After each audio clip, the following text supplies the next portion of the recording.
George and the whole crowd, Krista. So this next panel is on cross-sector collaboration. And, research has shown that the foundations of health take root in the earliest years, including the health, as we've talked earlier, of the mother. And young children are particularly sensitive to the social determinants. And when we talk about social determinants, they are in multiple sectors. So housing, early care and education, school, business, and healthcare. And that's what we're going to be talking about in this section, which is about collaboration among the various sectors, but with an eye toward early care and education and health.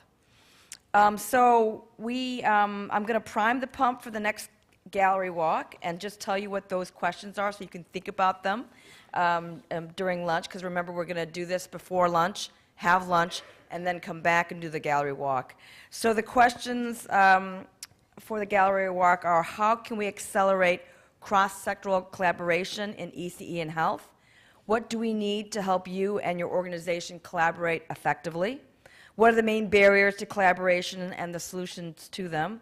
And what have we learned from other cross-sector collaborations that could help inform ECE and health interactions?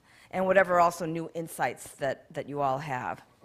So with that, you've got the lengthy bios of our really distinguished panel, so I'm just going to introduce our first speaker, who is Dr. George Askew, who is Deputy Commissioner of the New York City Department of Health and Mental Hygiene in the Division of Family and Child Health. And let me just say, having known George for almost a decade now, he's been a leader in the field for decades and has been doing really wonderful work in the city of New York. So I'm going to ask him to come up, and then we'll have a panel of discussants after that, who I'll introduce at that time. But come on up.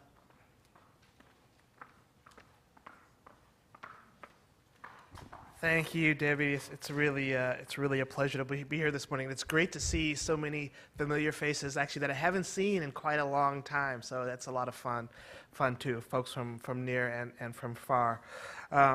As Debbie mentioned, my name is George Askew, and I'm Deputy Commissioner for the Division of Family and Child Health here in the New York City Department of Health and Mental Hygiene, which is, I guess, all up there.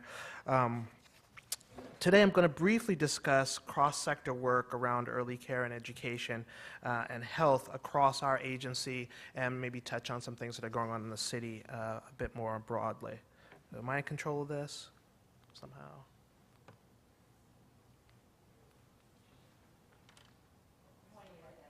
Oh, if I do that, maybe that'll work. We sort of consider ourselves here the premier health department in the world. And it's true. It really we serve a population of about 8.5 million people, more than twice that of LA, which is sort of the number 2 size city at 3.9 million or so. If New York City were a state, it would be the 12th largest state in the country. For me, as a Clevelander, growing up in a city of, I don't know, we probably had 350,000 people or something like that. Just the magnitude of and the scale of the work and the population and the diversity here itself is such a tremendous challenge. It's such an interesting and dynamic challenge for me. I'm still trying to get my hands and arms and heart and mind around that. So that just sort of gives you a sort of setting the stage just a little bit. I joined the department almost 3 years ago. It'll be 3 years in November. Wow, seems like I just got here. Really with the aim of trying to bring together the pieces of the health department that were engaged with children and families under one umbrella. As such, my portfolio includes the Bureau of Maternal, Infant, and Reproductive Health, just to give you a sense of what that might entail. We have about 120,000 deliveries here in New York City every year. The Bureau of Early Intervention, we spend about $500 million a year on early intervention services. We serve about 30 to 40,000 children here in New York City. and the Office of School Health, which serves about 1.2 million school-age kids. So again, this guy from Cleveland, the school-age population is 3 times the city that I grew up in, where we have about 1,600 school nurses, 100 or so other allied health professionals under this portfolio.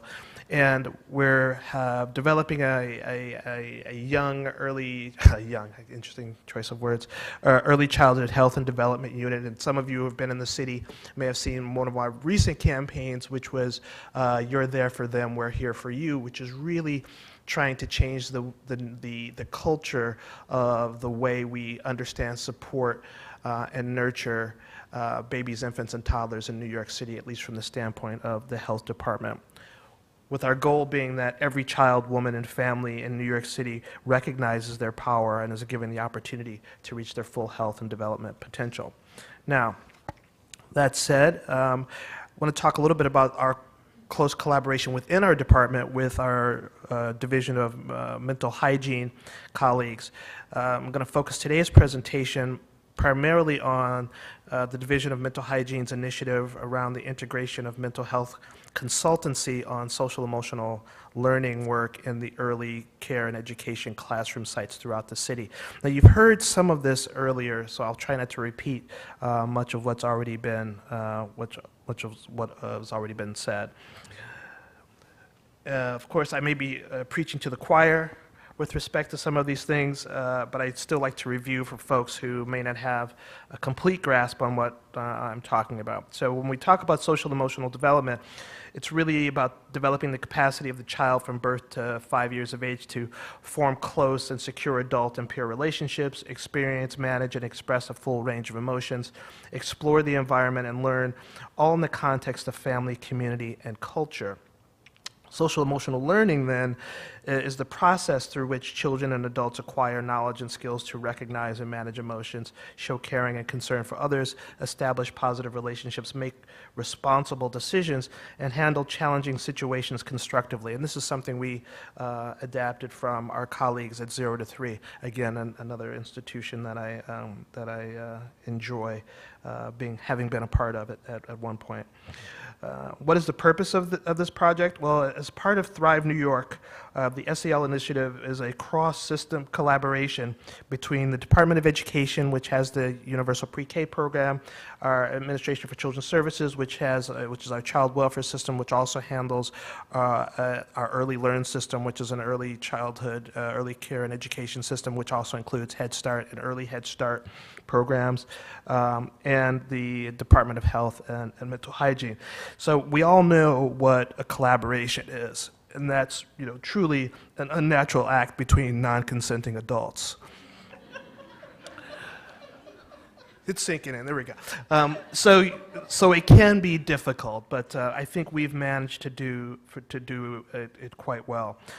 For those who aren't familiar with Thrive was launched by the First Lady of New York City as a decisive turning point in the way the city approaches mental health and substance misuse. Thrive New York City uses a public health approach to begin changing the way people think about mental health and the way city government and its many partners provide care. Specifically, the SEL project is based on the Act Early guiding principle of Thrive, which is give New Yorkers more tools to weather challenges and capitalize on opportunities by investing in prevention and early intervention. So start early and don't stop is the way I always like to put it. So the original model of SEL focused on mental health treatment and referrals, but eventually transitioned into a consultation services model. And the consultation focus enables us to build capacity in adults working with children and also build supports focused on prevention rather than treatment so much. When we first put out the request for proposals, the assumption was based on clinic surveys that we had done, and the focus was going to be, again, on mental health treatment. as we progressed and finalized implementation, we learned from the community response to the services offered that mental health consultation was in a higher demand than treatment, interestingly enough, which actually, in retrospect, probably doesn't sound so odd after all.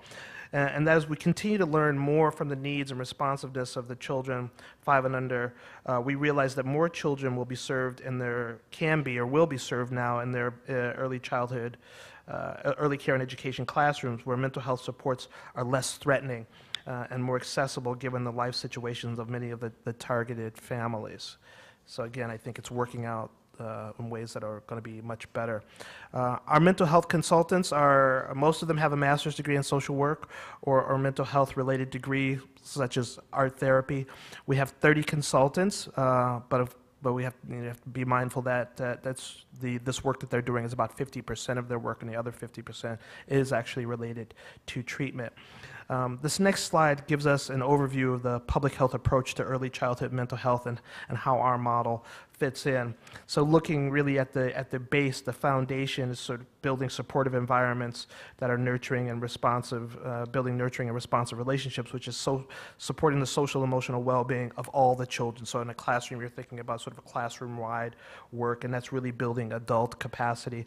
And the second stage, building, looking at targeted social and emotional supports, identifying those children who need help, who are at risk.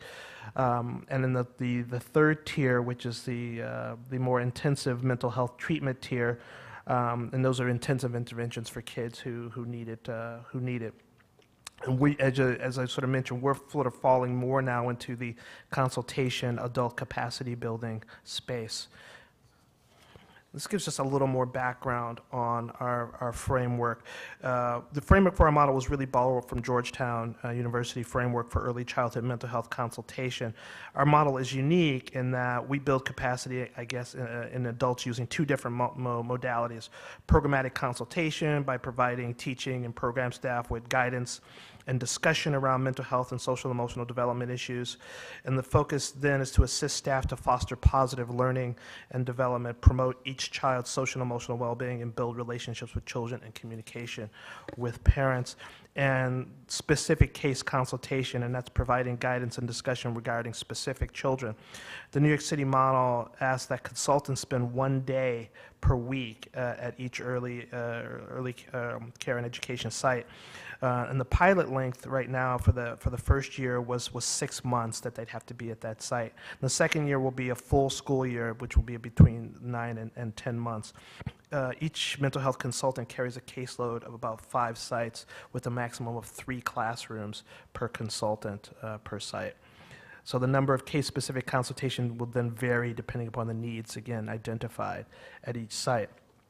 As mentioned earlier, this is a cross-system collaboration, and the diagram here really shows how this works. So the Department of Education implements their SEL through Parent Corps, which we heard a little bit about earlier today, and that is delivered through the pre-K for all their pre-K programs.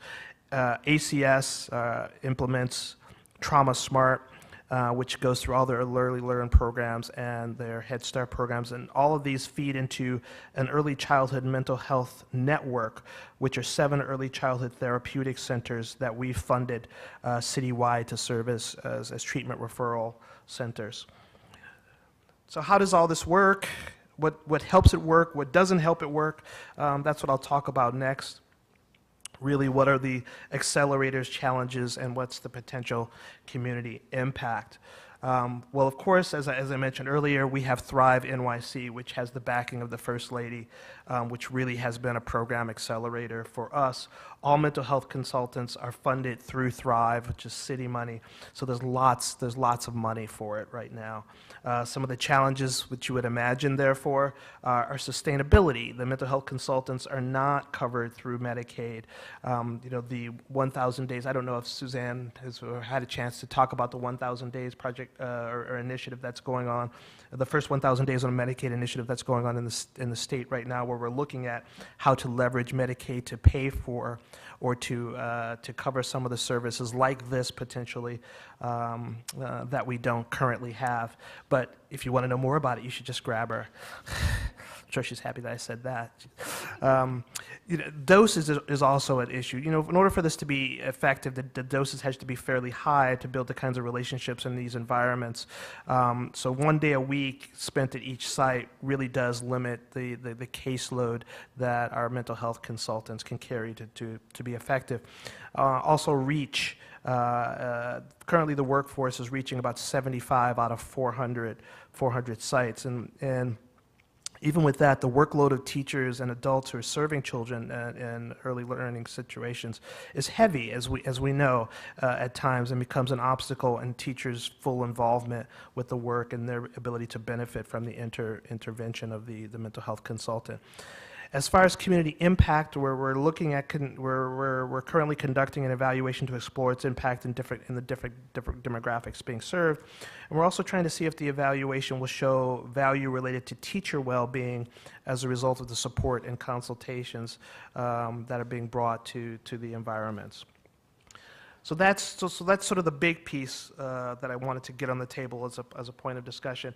There's a few other things that we're doing that I just wanted to touch on that, again, are just pieces of how we try to engage the early education system through health. In our early intervention program, we worked with the Department of Education and the Child Care Bureau to amend the health code to ensure that therapists didn't have any impediments to going into early care and education settings to deliver services to children with delays and disabilities. We were having troubles actually with providers not allowing the therapists to enter early care and education settings.